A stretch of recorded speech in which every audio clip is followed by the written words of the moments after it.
Assalamualaikum warahmatullahi wabarakatuh. Saya Nadia Istiqomah dengan NIM 2902 150108 dari Prodi Akuntansi Regular Plus.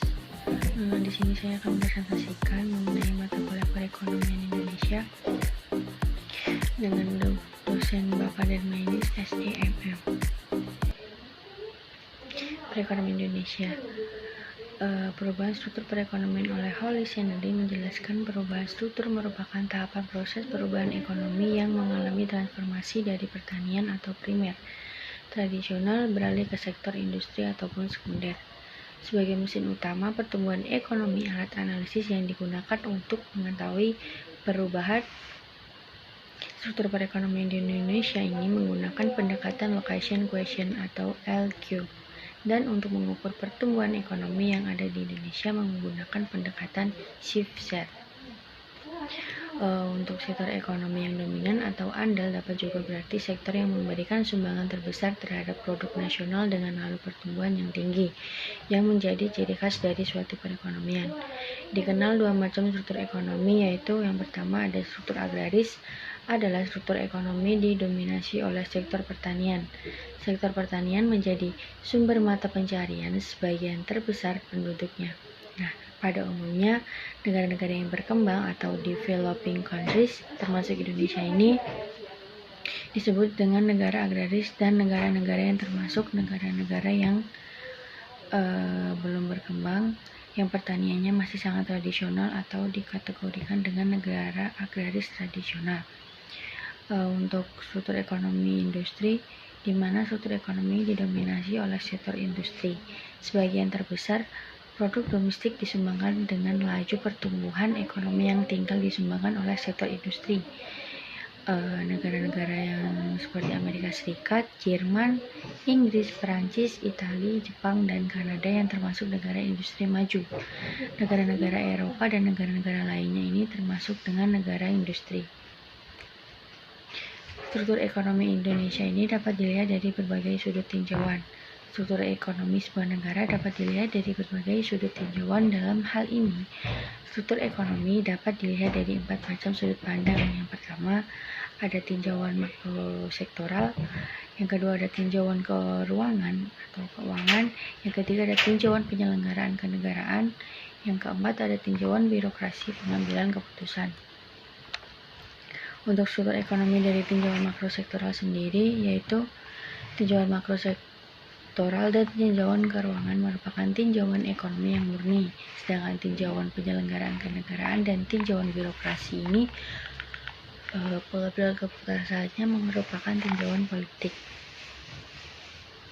Untuk struktur ekonomi dari tinjauan keuangan, berdasarkan tinjauan keuangan, perekonomian ini dapat dinyatakan berstruktur kedesaan, tradisional, dan berstruktur kekotaan ataupun modern. Sedangkan berdasarkan tinjauan makrosektoral, sebuah perekonomian dapat berstruktur yang agraris, industrial, maupun niaga. Untuk struktur ekonomi dari tinjauan penyelenggaraan kenegaraan, berdasarkan tinjauan penyelenggaraan kenegaraan menjadi perekonomian yang berstruktur etatis, egaliter, ataupun bourgeois. Tergantung pada siapa, kalangan mana yang menjadi peran utama dalam perekonomian yang bersangkutan. Kemudian untuk struktur ekonomi dari tinjauan birokrasi atau pengambilan keputusan ini dapat dibedakan antara struktur ekonomi yang sentralisasis maupun desentralisasis.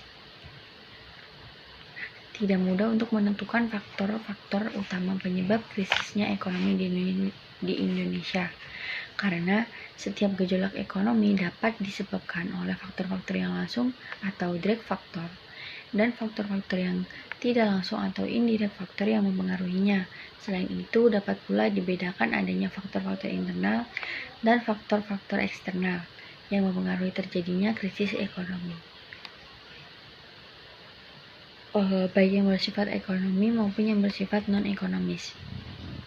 Untuk faktor internalnya, laju inflasi dalam negeri lebih tinggi dari inflasi dunia atau negara partner dagang, sebagai akibat besarnya monetisasi penerimaan negara dalam falas. Defisit APBN atau dalam rupiah ditutup dengan surplus penerimaan atau dalam falas Akibatnya jumlah uang yang beredar meningkat dan inflasi juga ikut meningkat.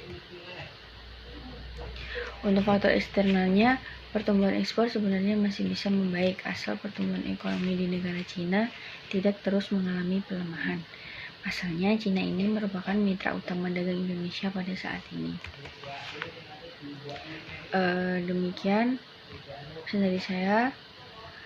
Kesimpulannya yaitu negara Indonesia ini merupakan negara yang belum maju maupun bisa disebut juga negara yang berkembang. Maka dari itu struktur ekonomi Indonesia ini dapat dilihat dari 4 sudut pandang yang tadi sudah dijelaskan. Yang pertama ada tinjauan makro sektoral, ada tinjauan keuangan, ada tinjauan penyelenggaraan kenegaraan, dan ada tinjauan birokrasi pengambilan keputusan.